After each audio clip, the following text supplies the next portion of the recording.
Welcome, it is Mitch. I'm on YouTube. If you haven't already, please subscribe to the channel as we try to build this thing up. I know I sound like a broken record saying that for the opener every single time, but it is what we're trying to accomplish here. Packers getting set to take on Jacksonville on Sunday. One topic that's kind of lingering is the NFL trade deadline and what the Packers might do. Will they stay quiet? As the deadline comes and goes in the beginning of November, typically, the NFL trade deadline is not like the MLB trade deadline. It's not anything like the NBA trade deadline. Oftentimes you see big moves in Major League Baseball at the deadline, or relievers going for like a bevy of prospects or a superstar name whose contract is expiring getting traded. And you see it once in a while, I think, in the NBA too at the deadline. But there's a lot more movement, even if it's trades of smaller nature, in the NBA and the MLB compared to the NFL. Like, you're not typically, like, when's the last time a superstar disgruntled quarterback got traded at the deadline? Like that kind of stuff just doesn't happen. Whereas in MLB, a disgruntled star, maybe the contract's getting set to expire, maybe they have Scott Boras as their agent, ends up getting dealt at the deadline. So typically you just don't see those big moves in the NFL. Like Amari Cooper went from the Browns to the Bills. That's like a big move for the NFL trade deadline. Amari Cooper's a fine receiver. And you saw DeAndre Hopkins go from Tennessee to Kansas City. That's a big addition for Kansas City. But DeAndre Hopkins, I wouldn't say is necessarily in the prime of his career anymore, but it's two good receivers. But those are often like the end up being the big moves in the NFL that we see at the deadline. I will note, however, that Ian Rappaport of NFL Network recently had an article come out, and he was breaking down teams and what he's been hearing and certain players, and he noted that, I think he phrased it as, teams have checked in with the Packers on Preston Smith and Andre Dillard. So I thought we'd look at that, and then maybe potential possibilities for Green Bay, even if it's not a specific player, like a position they could target at the deadline if they are, somewhat active. And the other thing too is, Major League Baseball, when you have a team that's contending that really wants to add at the deadline, they'll do 2-3 trades at times. I feel like the Padres this time around, and I know they're out now, it's down to the Yankees and Dodgers, but I'm pretty sure the Padres added not one stellar relief pitcher, but two at the deadline. And sometimes you see that in the NFL, rare are the occasions where even a contending team that thinks one move could get them over the hump or two moves could. You just don't see them typically making like 2 or 3 or 4 deals at the deadline. Like Buffalo got Amari Cooper. Maybe they do something else small, but oftentimes one move is enough in the NFL because you just don't see a lot of traction around the deadline, again, compared to other sports. But I thought for the purposes of this and what Ian Rappaport reported on NFL Network that we'd start with Preston Smith.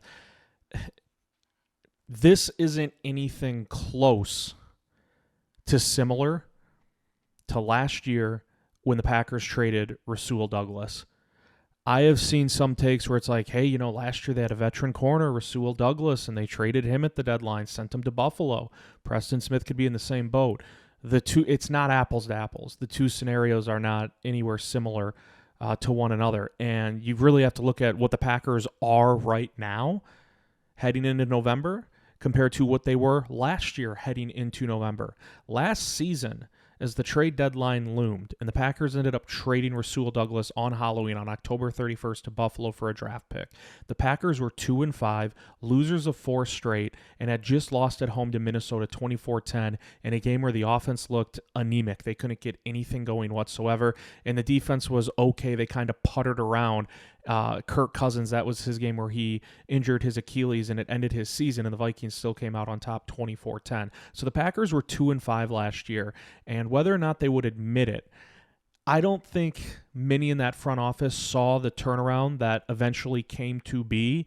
If the Packers were 2-5, losers of 4 straight last year, but still had a hunch like, man, I really truly believe we're going to turn this bad boy around, I don't think Goody and company would have dealt Rasul Douglas to Buffalo. Now, that's not something you're ever going to get them to admit on record, and they'll say they always had confidence in the team, right? But I think they were sitting in a spot where they're like, we've lost 4 straight. We just lost to a division rival at home. We're 3 games below 500, nearing the halfway mark. It might just not be our year. Do you remember after that Minnesota game, the questions and the doubts that were swirling around Jordan Love and whether or not he could be the guy for Green Bay at quarterback for the foreseeable future? That's where Green Bay was. Like, the offense wasn't doing anything. The defense wasn't playing nearly aggressive as we would have hoped, but that kind of was the tail of the tape with Joe Barry as the DC. No offense to him. And it was a team that was lacking a lot, not just in one area. This is a team that's 5-2 that just beat a 5-1 Houston Texans team playing, I said in a previous video, like a C+, a B- game. Like the Packers were super sloppy last week against Houston and still came out on top against a really good Texans team. It's a team in a far different spot at 5-2, gaining some momentum, feeling like they're going into a spot against Jacksonville where they should come out on top and get to 6-2 before welcoming in Detroit. So that's point number one for me as to why it would make no sense to trade Preston Smith. This year's version of the Packers, 7 games in, is far different than the one we saw last year, 7 games in, when they chose to deal Rasul Douglas to Buffalo. And if your case that you're trying to make pushes that aside, and instead the premise kind of swirls around, hey, Preston really hasn't been that great. He's stacking up one quiet week after another. Let's go get a pick. If that's your premise, I'm more inclined to hear you out. But keep in mind this. The Packers' pass rush, has anyone been overly impressed with the pass rush by Green Bay this year outside of the Tennessee game and then what Devontae Wyatt was doing individually before his injury? And hopefully he's back Sunday after missing a pair of games against Jacksonville. Green Bay could use him back mightily. But outside of the Tennessee game, has anyone been overly impressed with the pass rush for Green Bay? Now, I have sat here and told you, when they played Philadelphia, when they played Indianapolis, when they played Arizona, and that's Jalen Hurts, Anthony Richardson, and Kyler Murray, Jeff Hafley clearly wanted to contain the quarterbacks, keep them in the pocket. I've said that a million times. And so what that does is it, disallows those quarterbacks from running wild, but it also doesn't really get your pass rush to hit home, and that's fine. And I'm not, Jeff Hafley, who's going to question what he's done so far as DC for Green Bay? I think most should be overjoyed with how this defense has looked and how they've played an opportunistic brand of football, winning the turnover battle and winning it mightily in most of their games so far this season. I mean, Xavier McKinney had 5 picks in 5 games. Up until that game against Houston, Green Bay had really dominated in the turnover plus-minus department so far this season.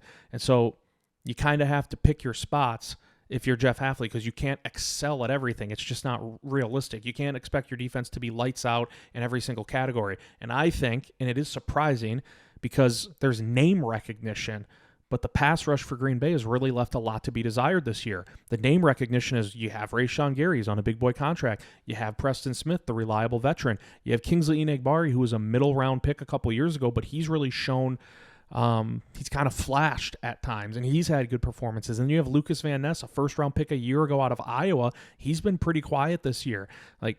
Each of these guys has, because we've seen it before from each of them, they have the ability to take over a game and wreck it for an opposing offense with a couple of sacks or a strip sack and really change the direction of a game if Green Bay needs it. We just haven't seen it that much in that department on the edge from the pass rush so far this year. So why then, if you're looking for someone to answer the bell, would you trade away one of those possible answers?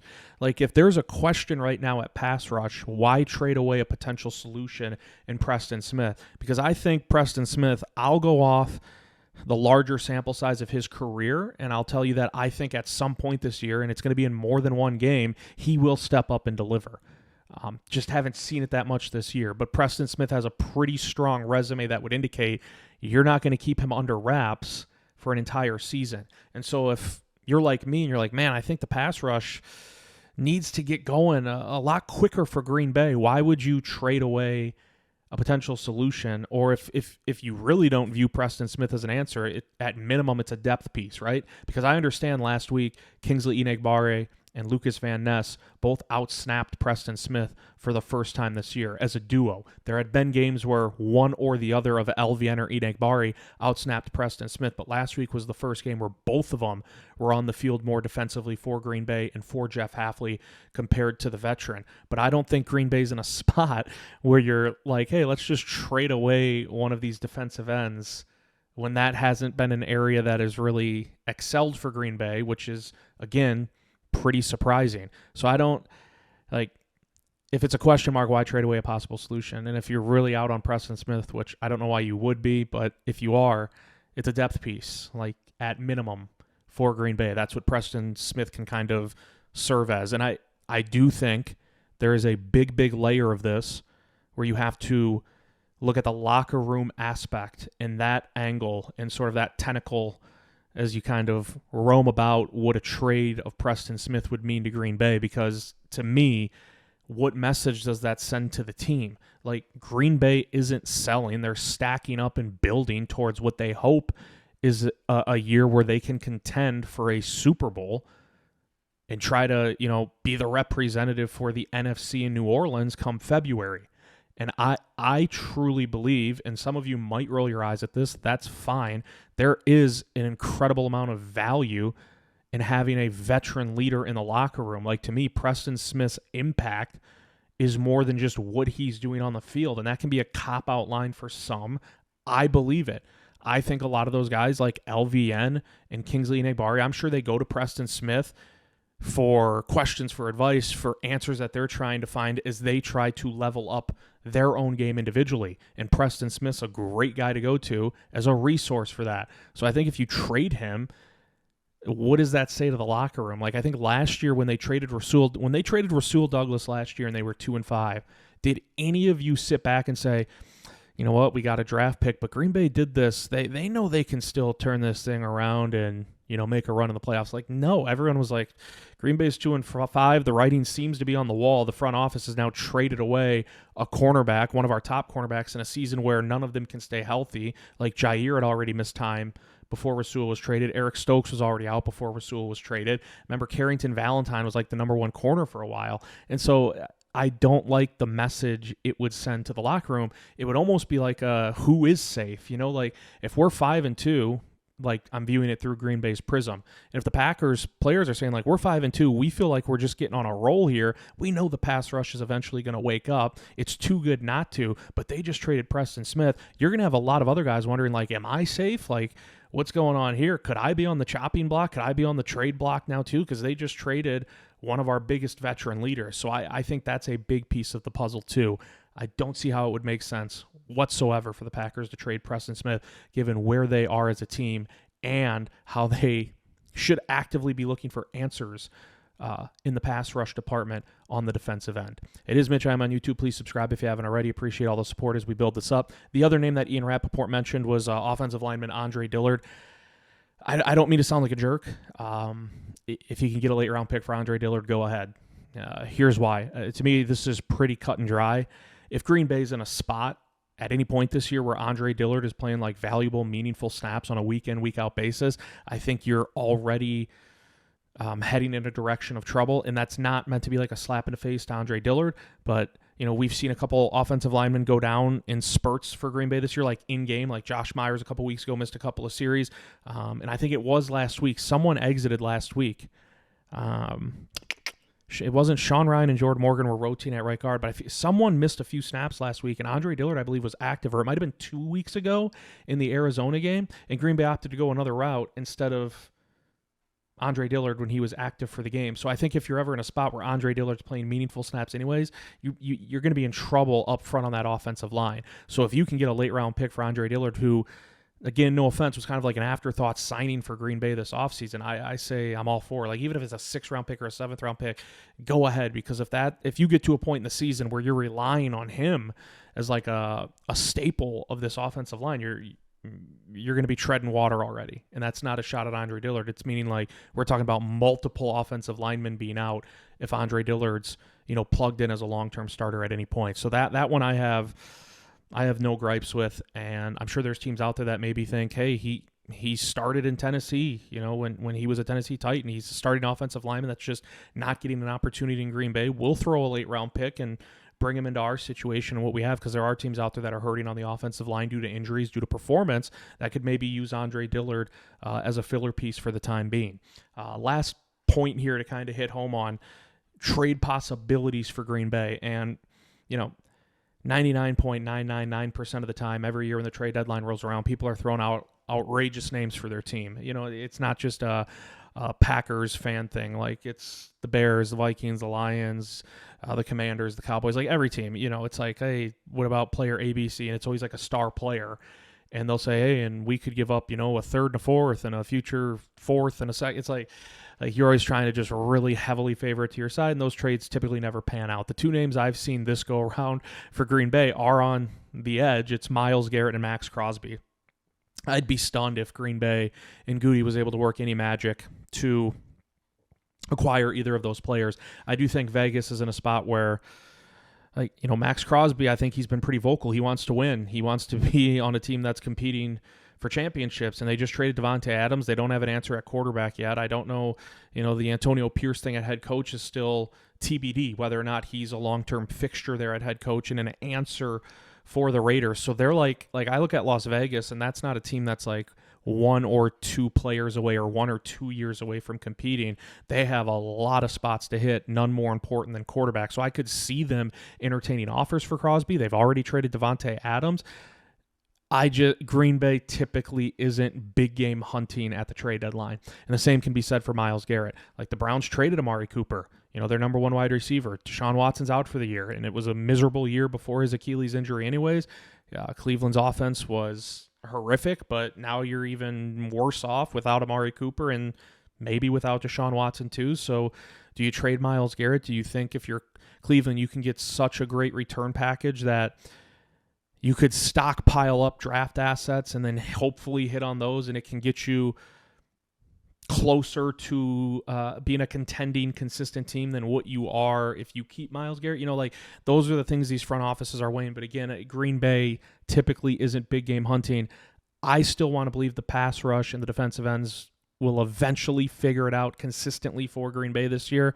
Rashawn Gary, the numbers I threw at you last week for him, it was like, what was it? It was like 9 quarterback pressures in the first 5 games, and then he had 6 or something in 2 games. It was something like that. Like Rashawn Gary's starting to heat up a little bit. I think of, outside of Rashawn Gary, the other 3, LVN, Enagbari, and Preston Smith, I honestly think Kingsley Enagbari has been the most consistent. I still think Green Bay can work with what they have at defensive end and trust that the pass rush will just figure it out. I'm more looking at, do they potentially go for an outside corner? And I know they like what they've seen so far from Keyshawn Nixon. I personally am a fan of like Carrington Valentine, and I don't mind Eric Stokes and spurts. It looks like a room that's full on paper because they've been able to put Javon Bullard in the slot and kick Keyshawn Nixon outside. And again, they like what they've seen from Keyshawn Nixon. But come playoff time, if you're facing Philadelphia, who has A.J. Brown and Devonta Smith, if you're facing, San Francisco, Ayuk's out for the year, but if Debo gets back to, full strength, I think he's got like pneumonia right now.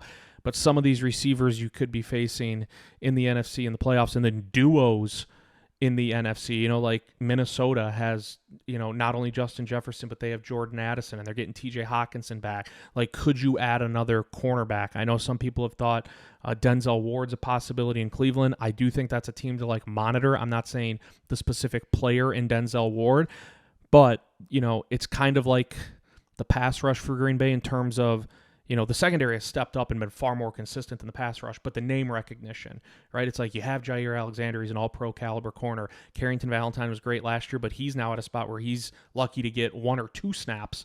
And so that leads you to believe there's a lot of depth. But me personally, I do still worry about Keyshawn Nixon on the outside for the long run of this season. There's still things that make me hesitant or pause in believing that he will be the full-time solution the rest of this year at the second outside corner spot behind Jair. So I think if there's an opportunity to get another corner, that's where I would lean for Green Bay. Elsewhere, I look like you're not going to add at wide receiver. Can't imagine they're going to add at running back. They're going to add at running back when Marshawn Lloyd, the rookie, gets back. Like Emmanuel Wilson, Josh Jacobs are fine. Offensive line, to me, is fine. Obviously, you're not adding quarterback. Tight end, somewhat interesting because of Luke Musgrave's injury, but Tucker Kraft's going to dominate the snap count total regardless of when Luke Musgrave comes back, and Ben Sims has been serviceable.